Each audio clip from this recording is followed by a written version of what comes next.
I've given advice before in 2 separate episodes.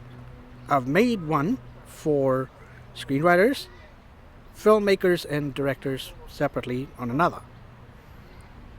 But I'm going to combine them two, and I'm going to give you my 5 best advice for the creative professional in the filmmaking industry, or if you want to call yourself the creative practitioner, that's fine too. Welcome, story lovers, to the Story Dude Show with your host Jared Dean Winchester, bringing you another episode for the month of November, or should I say Movember 2024. So let's get right into it, shall we?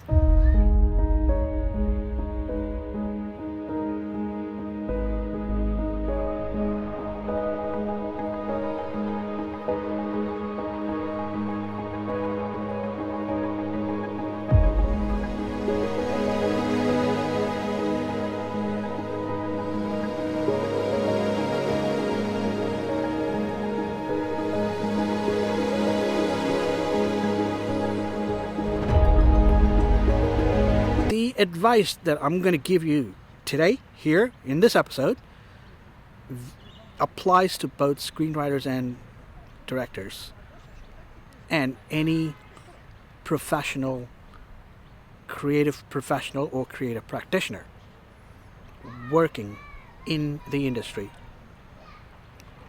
I'll start with the first one. Never assume what your audience wants or what your audience watches. Too many times have I come across excuses by filmmakers, mediocre ones that is, who have this to say when they are asked, why did you make this movie? Or when they are asked,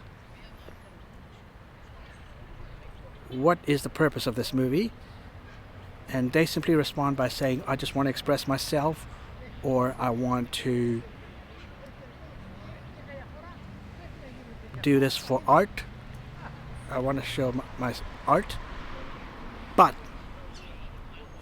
they also say it's what everybody wants. No, it's not what everybody wants.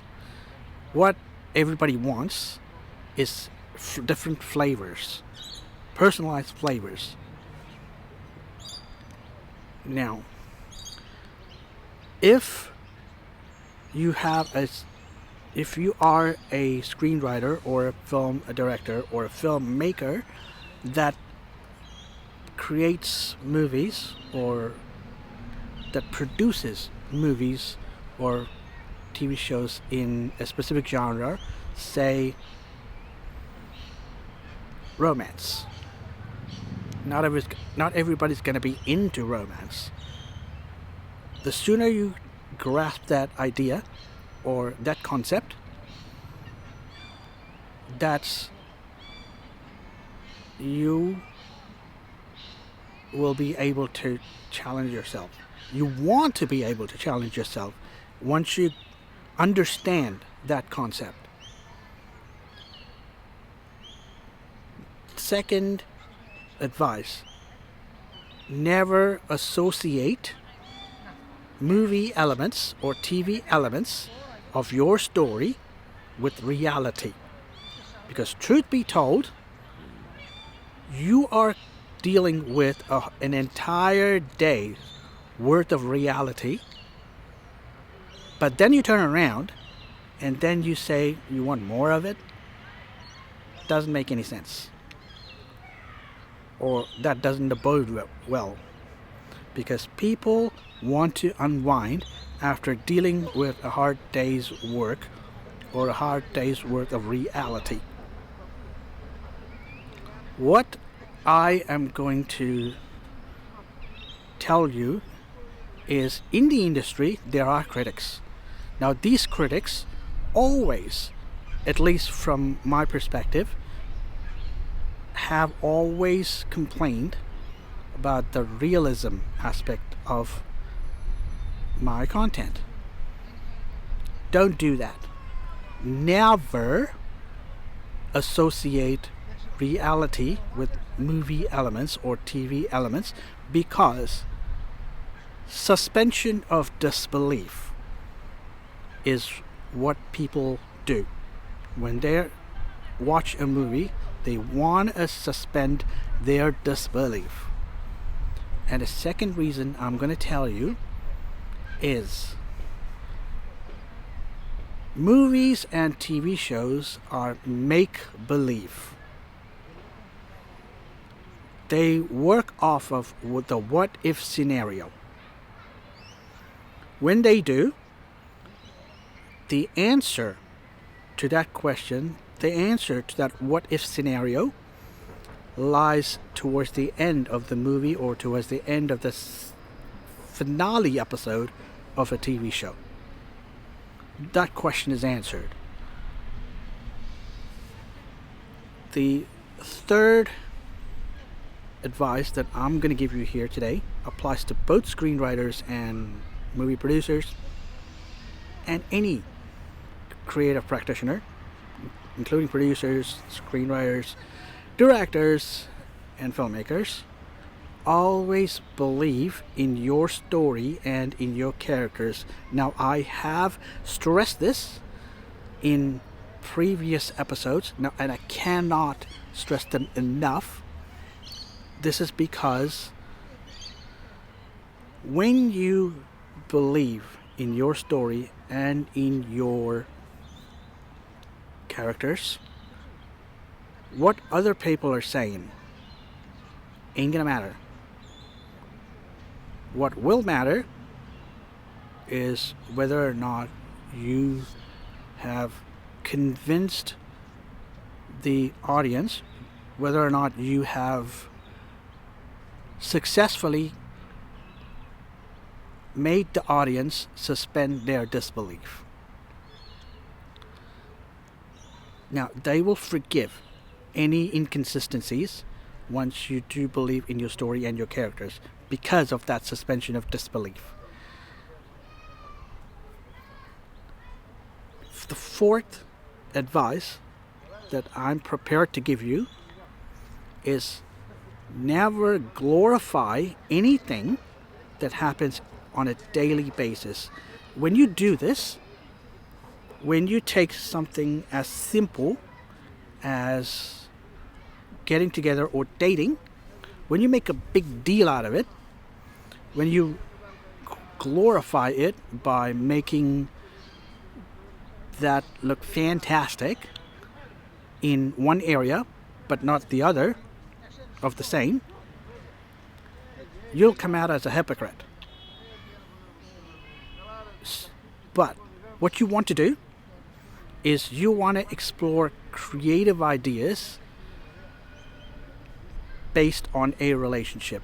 You want to ask yourself, if you're going to have two characters fall in love with each other, my advice within this advice is ask yourself why you've chosen to have these two characters meet and fall in love, what it is that possibly that they can learn from each other, and what their weaknesses are, and how each other's strengths complement them. For example, if you have a male character whose weakness is public speaking, but the character he's falling in love with is very strong in public speaking, so that would mean the person who is strong in public speaking, or the partner who is strong in public speaking, can teach our guy to be strongest in that, thereby turning that weakness into a strength.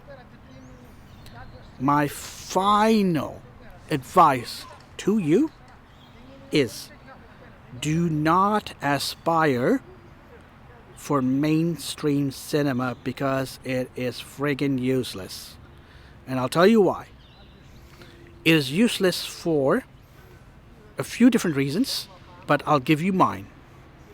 It's useless because there's only 1 out of 10 of your scripts is ever going to be produced. You're going to receive criticisms that are destructive, masquerading as opinion, masquerading as helpful feedback. Not really so. And I'll tell you what to look for. You want to look for the overuse of specific terms when feedback is given. You want to look for nitpicking critics.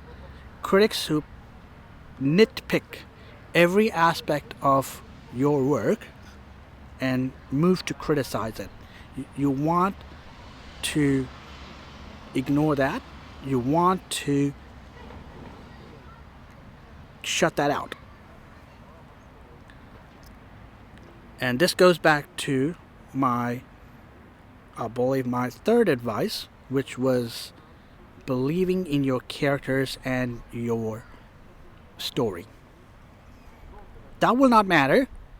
Criticisms will not matter when you believe in your characters and your story.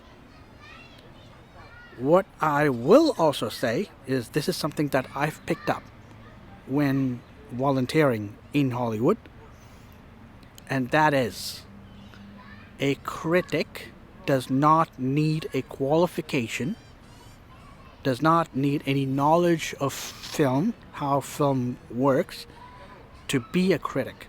So anyone who is anybody can become a critic of Hollywood.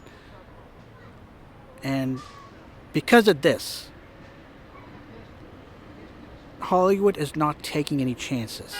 It's producing the same old crap, the same old remakes and reboots and adaptations from novels, that sort of thing. It's taking the safe way out. But also pandering to specific groups. And that comes in the form of political correctness. I will give you a tip to avoid this. Always analyze what your critic is saying. Now, this is not me telling you to hate criticism. This is not me telling you to go against criticism or rebel against criticism. What you want to do is you want to distinguish destructive criticism from constructive criticism. Now, constructive criticism will, for the most part, will offer you how to better your work. It will give you a chance to think to yourself, okay, this is what the criticism is, and it will give you a chance to better your work. It'll give you a chance to improve your work. Helpful criticism. Destructive criticism is the kind that Elvis Presley got when he was told that he had no talent in music, then he should go back to driving trucks. Well, guess what, folks? Where is he now? He's the king of rock and roll. He was the king of rock and roll. If he had listened to that idiot critic, he wouldn't have made it this far. He wouldn't have become a legend. And truth be told, as I go back and listen to his songs, I'm impressed. And I can't believe they don't write or they don't produce songs like that.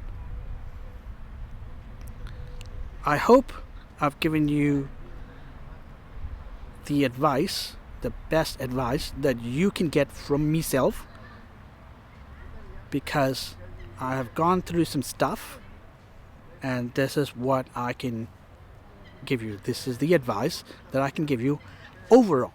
This is my 5 best advice for you, creative practitioners, screenwriters, producers, directors, filmmakers, whatnot.